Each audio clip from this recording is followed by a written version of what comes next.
See on Feotech G6 Plus gimbal, mis kaalub kõigest 663 grammi ja on võimeline stabiliseerima nii GoPro'd kui hübriidkaamerat.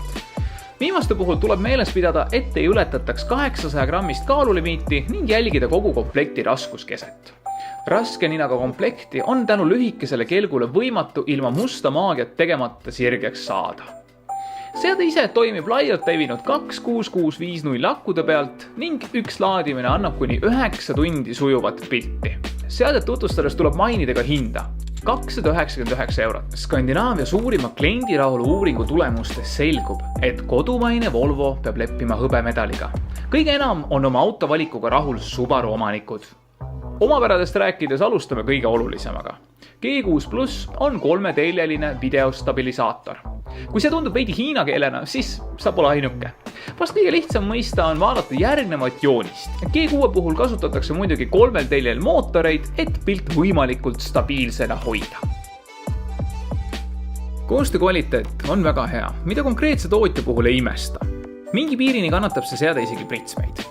Kohad, kus aga võiks tootja kindlasti natukene süveneda. Wi-Fi ja Bluetooth süsteem on veidi poolikud.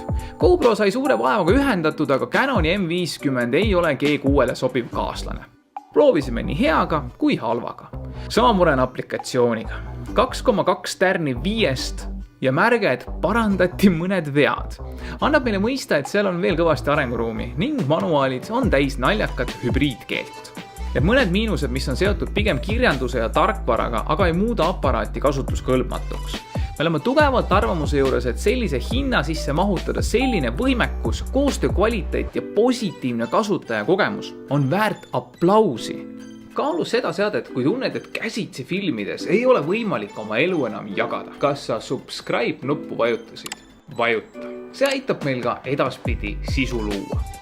Aitäh Fotopointile gimbali eest ja aitäh sulle, et vaatasid. Jaa, peaaegu oleks ära unustanud. Saime lõpuks ka XZ1 kompakti võitjale üle anda. Meil tööd lihtsalt nii palju, et polnud aega meid enne vastu võtta. Palju õnne!